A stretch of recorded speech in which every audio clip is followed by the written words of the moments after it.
I'd like to say thank you to all the poets who've come out thus far.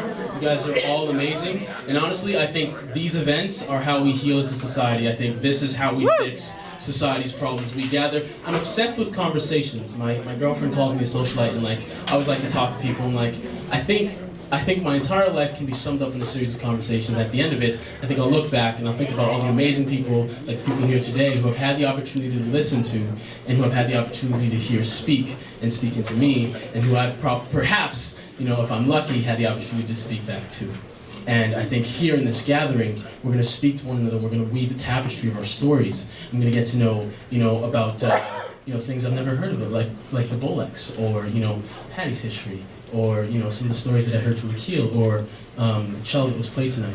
And we learn a little bit from one another, and then we build this completely different narrative that includes all of us. And that's what we do. We try and build an inclusive space that includes everybody, a space that's about gender, a space that's about race and ethnicity, and everybody's welcome here. And we take back the power in all these words. I love it because this place is kind of like, it's amazing because everybody can get up here and say whatever they want, and all the words are accepted, and we sort of build this cauldron of love. And I think there is nobody better to sort of epitomize what I'm trying to articulate tonight than Raissa Simone. I met Raissa for the first time at the Talk Talks that are held at the Sleepless Scope. It's kind of like a poetry slam like this. It's all good vibes, and it's all, like an inclusive space. And Raissa's gone on to do some amazing things. She's worked at the Artel, she's worked with Oprah, and she's a very beautiful soul. So you guys get ready to be blown away by the beautiful Raissa Simone.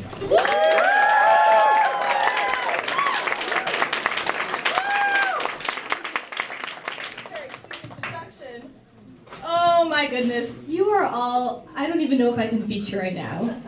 You're all better than me. You're all such incredible poets. Can we have a round of applause for all of the brave people?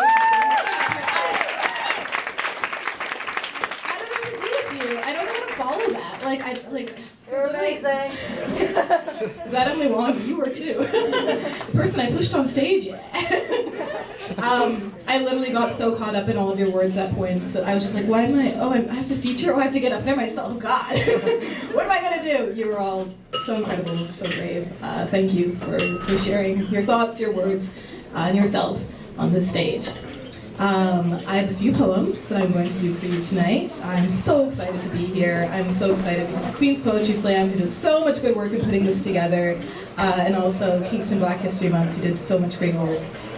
So I have a few poems for you. Before I get into it, I want to talk a little bit about trigger warnings, because I tend to go through my set really, really speedily and quickly. So I'm going to just sort of give a big, massive trigger warning, if that's okay, for the entire set, and just let you know what a lot of the content involves, the kind of poems I write.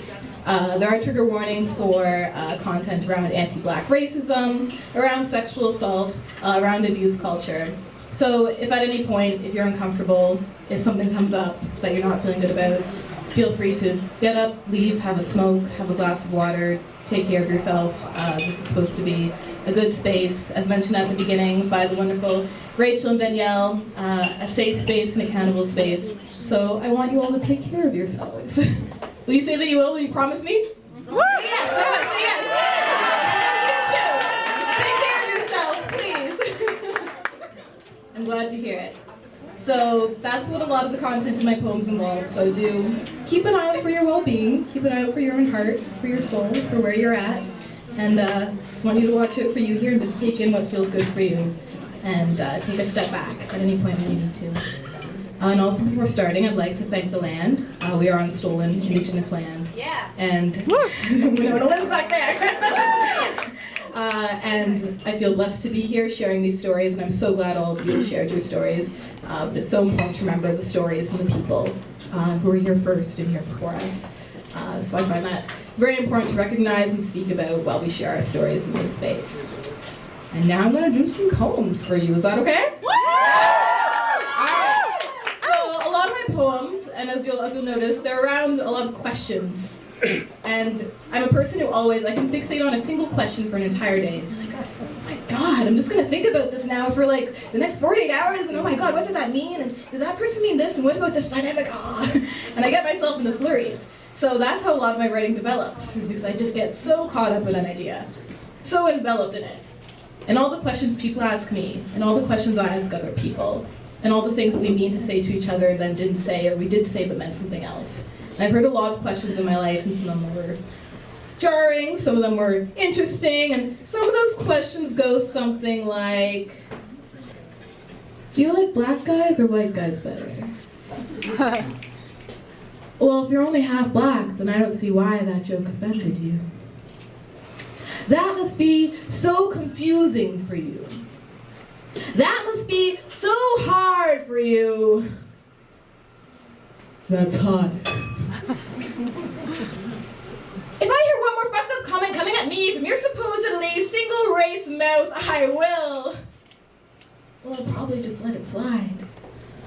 Confide to my own mind the hurt that something about the hues of my hide confuses you. You can slice me up like an apple, dissect my parts like the insect you suspect I am, poke at my ribs and pull at my skin, and suddenly I understand what Freud meant when he talked about projection. Because in your binary mind there's black, white, dark, light, weak, might, and the paradox I embody conflicts with your dichotomy, and you tell me I'm confused.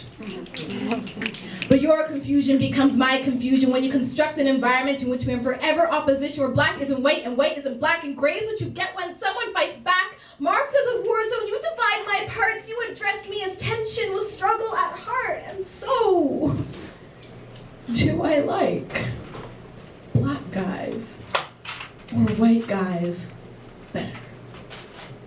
Or do you mean to ask, are you a black girl in a white girl hide, or a white girl in a black disguise? Are you a reverse double Oreo banana fruit cookie euphemism from the far off land of brown people? My skin does not exist for your inspection, and its color is not the product of a cosmic mistake or a symptom of the aches of your racialized nation. I am not the grand mascot of the post-racial, colorblind, Obama theme park, or the love child of a Romeo Juliet lark, made to pay dues to only one side, but both Langston Hughes and James Joyce use my bookshelf. I am not confused. So, do I like black guys or white guys better? You see, your question suggests that I accept a cultural construction of race that debases me, that an African tongue can't spit back Shanghae because from womb to tomb they place us poles apart, but are we not just a bunch of beating hearts in one room? My cinnamon skin hugs my Irish eyes in steady embrace. My coal-colored curls lace through full lips, and my body knows none of your worldly hostilities. If there are only day and night, then call me sunset. If there are only summer and winter, then call me autumn, and like the copper-toned leaf, don't dismiss my colors, because like autumn, I am fleeting, unfolding, and whole.